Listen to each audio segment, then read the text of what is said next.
Hello all dear aspirants and स्वागत है आप सभी लोगों का आईफास की शानदार और बहुत बेहतरीन और लाजवाब प्लेटफॉर्म के ऊपर। और दोस्तों, हम कहानियां देख रहे हैं, बातें कर रहे हैं सीएसआर ने टॉपर लोगों के साथ। तो आज ऐसे ही एक कैंडिडेट्स हमारे साथ जुड़े हैं जिन्होंने सीएसआर नेट एग्जाम्स में जेआरएफ को बहुत ही लाजवाब, शानदार और एक्सेलेंट रैंक के साथ क्वालिफाई किया है। तो जानते हैं उनसे उनकी जर्नी के बारे में, किस तरीके से उनकी जर्नी रही थी, किस तरीके से उनकी प्रिपरेशंस रही, और उसी के साथ साथ क्या नई स्ट्रैटेजीज और टिप्स मिलते हैं आप नए एस्पिरेंट लोगों के लिए। तो हेलो दोस्त, Hello, sir. थोड़ा अपने बारे में बताइए, हमें इंट्रोड्यूस कीजिए। My name is Manikit Chauhan, and I completed my master's in microbiology from Delhi University. And similarly, I did my bachelor's also from Delhi University in botany. Okay, और आपकी rank क्या रही है दोस्त? My rank is 63. ओके, तो 63 rank रही है JRF. G, तो yes. पहले तो दोस्त कॉन्ग्रेचुलेट करना चाहूँगा पूरा Thank you, FS sir. Family Thank को। you. चलिए, अब मुझे ये बताइए कि सीएसआर नेट को ही क्यों चुना आपने, मतलब ऐसा सर क्या? मेनली मैंने CSR नेट उसका ब्रॉड स्पेक्ट्रम की वजह से चूज करा, like being from a botany background and then specialisation in microbiology मैंने करा, जिससे मेरा थोड़ा मुझे जैसे ओरिएंटेशन पता चला कि मुझे किस डायरेक्शन में मूव करना है। बट रिलेटिव टू दैट मेरा जो पीएचडी का माइंड में था वो थोड़ा डाइवर्स हो सकता था। आई वांटेड कि एक बेटर जो डाइवर्स क्राइटेरिया देगा वो सीएसआर देगा रिलेटिव टू डीबीटी। तो आई गेव डीबीटी, उसमें भी अच्छा स्कोर था but I wouldn't able to qualify, थोड़े मार्जिन से रह गया। ओके, चलिए, तो फिर उसके बाद जो है आप सीएसआर नेट की तरफ। अब मुझे यस ये बताइए कि सीएसआर नेट की जर्नी जर्नी जो है वो आपकी कब शुरुआत हुई, और किस तरीके से पढ़ते थे, क्या डेली डेली रूटीन फॉलो करते थे? ओके।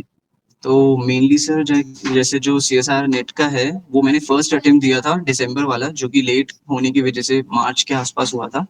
तो that was my first attempt, जो कि मैंने मेनली सिर्फ इसलिए कि पैटर्न कैसा है, कैसे पेपर होता है वो देखने के लिए करा था।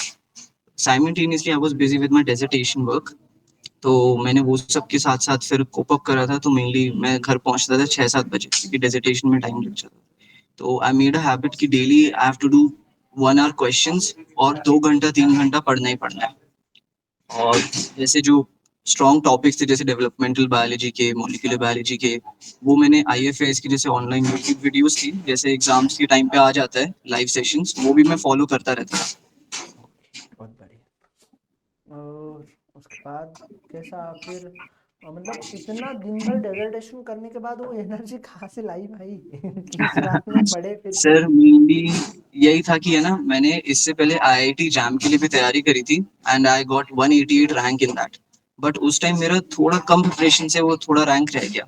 मुझे 2-3 कॉलेजेस ऑफर भी हो रहे थे बट मेरा माइंड था कि जाना है तो अच्छी जगह जाना है, नहीं तो अभी रहने देते। तो आई स्विच्ड कि ये जो मैंने नॉलेज गेन करा है मैं इसे लूज नहीं होने दूंगा, तो मैंने उस एफिशिएंसी को रखा, नहीं तो वो सब वेस्ट हो जाता। ओके ओके, बहुत बढ़िया, बहुत बढ़िया। और मुझे ये बताओ कि फिर जब रात में यहाँ से जाते थे डेजर्टेशन से, ये तो कैसे पढ़ते थे, कितने यूनिट्स को पढ़ते थे, क्या मतलब कहानी होती थी? सर जैसे कुछ यूनिट्स मेरे जैसे molecular biology, biochemistry and cell signalling, immunology, ये मैंने स्टार्टिंग से ही सोच लेते कि ये 4-5 टॉपिक्स मेन आने ही आने हैं, हाँ। इनसे मेन वेटेज रहते हैं।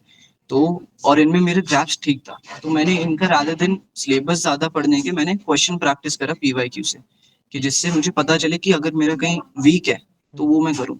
तो मैं पीवाईक्यू जैसे कोई चीज पढ़ी, पीवाईक्यू साइड बाय साइड लगाता रहा, कि जिससे अगर मेरा कोई वीक स्पॉट है मुझे पता चलता है, मैं उस पर तुरंत वर्क करूँ। क्योंकि टाइम कम था मेरे पास, तो मैंने ये स्ट्रैटेजी फॉलो करी थी। ओके, चलिए, बहुत बढ़िया। अब मैंने ना बहुत सारे ऐसे एस्पिरेंट देखे वो एकदम बेसिक से शुरुआत करते हैं।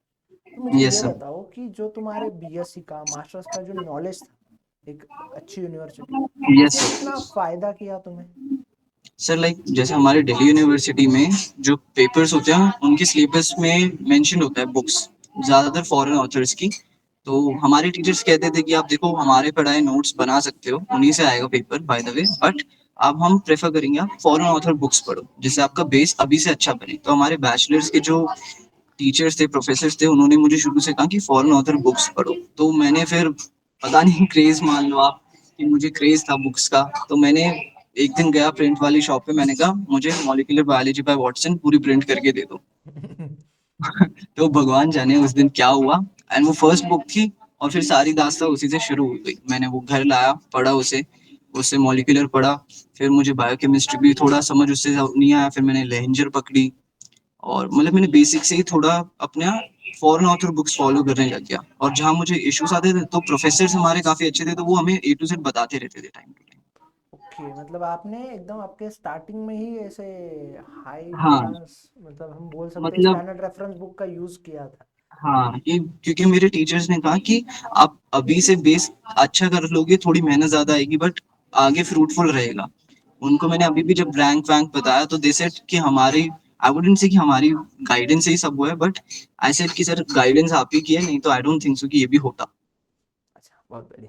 चलिए, तो फिर आपको आईएफएस की तरफ से कैसे फायदा हुआ? आपने आईएफएस आईएफएस में क्या? लाइक अब जैसे आपके पास सारा कुछ हो, आपके पास कुल्हाड़ी हो, पेड़ है, लेकिन जब तक टेक्निक नहीं पता पेड़ नहीं काट सकते। I would okay. से जो टेक्निक है वो मुझे आईएफएस के थ्रू मिली, कि क्वेश्चंस को कैसे टारगेट करना है।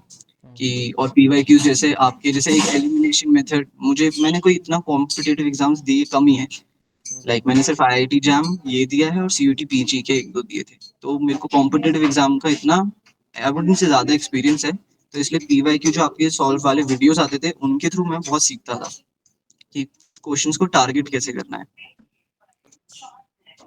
बहुत बढ़िया। अब मुझे ये बताओ कि कितने यूनिट्स थे जिनको टारगेट करके चले थे तुम? कितने यूनिट्स, 13 सर में से? लाइक 13 में से 4 to 5 यूनिट जैसे मॉलिक्यूलर, सेल बायो, बायोकेमिस्ट्री हम्म। और जेनेटिक्स, ये 4-5 यूनिट्स तो मैं एकदम कमांड बना के गया था कि ये तो करने करने हैं। और जैसे बॉटनी से था तो प्लांट फिजियोलॉजी, इकोलॉजी, ये मैंने थोड़ा टाइम हो गया था लेकिन इन्हें भी मैं पढ़ के गया। तो I would say 7 to 8 units मेरे अच्छे खासे प्रिपेयर करके मैं गया था। हम्म। क्योंकि मैंने आपकी भी किसी एक वीडियो में देखा था, उन्होंने कहा था कि आप सिलेबस की क्वांटिटी पे मत जाओ, क्वालिटी पे जाओ।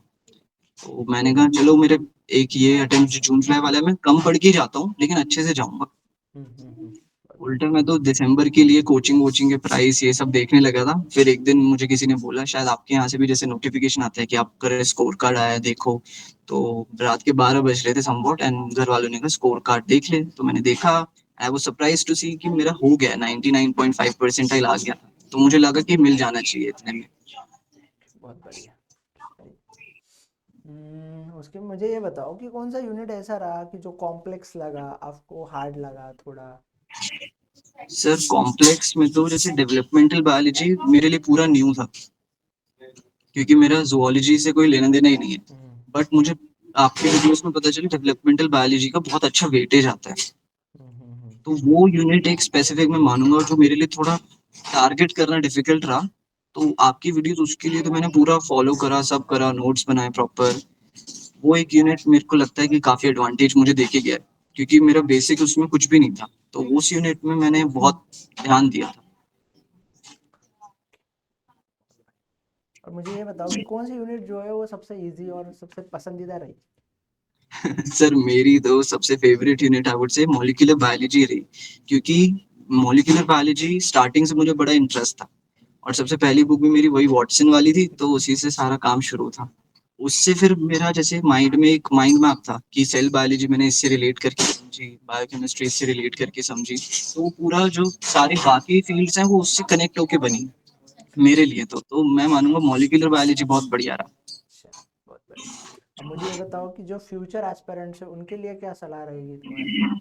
आई वुड से कि सर अभी अगर कोई करंट मास्टर्स में है ना, तो अगर आपने कुछ नहीं भी पढ़ा, फर्स्ट अटेम्प्ट दो, पेपर समझो, क्योंकि आप घर पे बैठ के पेपर दोगे ना और वहां जाके पेपर दोगे, बहुत फर्क आता है।